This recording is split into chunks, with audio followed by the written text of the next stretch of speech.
Radhe Radhe everyone. आज की video में हम जानेंगे कामिका एकादशी कब है, व्रत कैसे करते हैं और पारण का समय क्या रहेगा। तो देखिए, सावन माह के कृष्ण पक्ष में जो एकादशी आती है उसे कामिका एकादशी के नाम से जाना जाता है।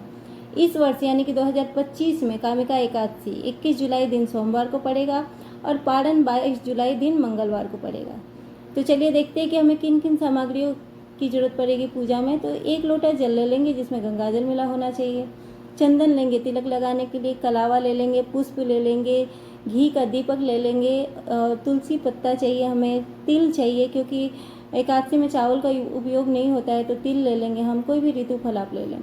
तो देखिए, बहुत ही सरल तरीके से मैं पूजा विधि बताने जा रही हूँ। तो सबसे पहले तो आप एक चौकी लगा लें। आप चाहें तो आप घर के मंदिर में भी आप ये पूजा कर सकते हैं। तो सुबह एकादशी के दिन जल्दी उठकर स्नान आदि करने के बाद अगर आप चौकी लगाते हैं तो चौकी पे पीले रंग का वस्त्र बिछा दें, और मंदिर में पूजा करते हैं तो मंदिर की साफ सफाई कर लें। तो देखिए, मैंने चौकी लगा लिया था, इस पे पीले रंग का वस्त्र बिछा दिया था और फूलों का आसन देते हुए मैंने श्री हरि विष्णु भगवान की तस्वीर को वहाँ पर विराजमान कर दिया है।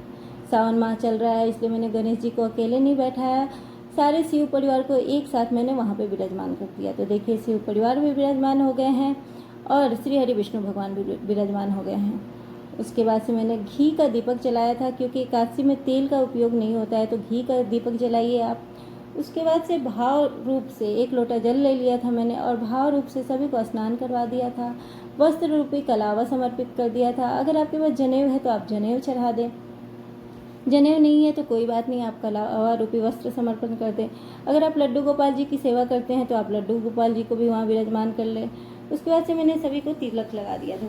चंदन का तिलक लगाना एकादशी में बहुत ज़रूरी होता है, तो चंदन का तिलक लगा दिया था मैंने। उसके बाद से सफ़ेद तिल मैंने चढ़ा दिया था, क्योंकि एकादशी में चावल का उपयोग नहीं करते हैं, तो चावल की जगह हम तिल चढ़ाते हैं। और थोड़े तिल मैंने दीपक में भी डाल दिया था, क्योंकि कहते हैं कि जितने हमारे तिल छटकेंगे उतने ही हमारे पाप नष्ट होते हैं। तो देखिए, उसके बाद से मैंने पुष्प समर्पित कर दिया था सभी को, और साथ के साथ आप ज्योत की भी पूजा करेंगे। जो दीपक आपने जला रखी है उसकी भी पूजा करनी है। तो देखिए, सभी को मैंने पुष्प चढ़ा दिया था। और उसके बाद से श्री हरि विष्णु भगवान को मैंने तुलसी पत्र चढ़ाया था, लड्डू गोपाल जी को तुलसी पत्र चढ़ा दिया था, भोग प्रसाद समर्पण कर दिया था मैंने सभी को। उसके बाद जो भी ऋतु फल है, ऋतु फल नहीं है तो ड्राई फ्रूट्स भी चढ़ा सकते हैं, मेवा मिश्री जो भी है आप उसका भोग समर्पण कर सकते हैं। और कुछ दान दक्षिणा रख देंगे, ताकि जो भी हमारी पूजा में कमी है उसकी पूर्ति के लिए हम कुछ दान दक्षिणा रख देते हैं। 1 लोटा जल भर के रखेंगे और हाथ में पुष्प और तिल लेकर हम एकादशी की व्रत कथा सुन लेंगे।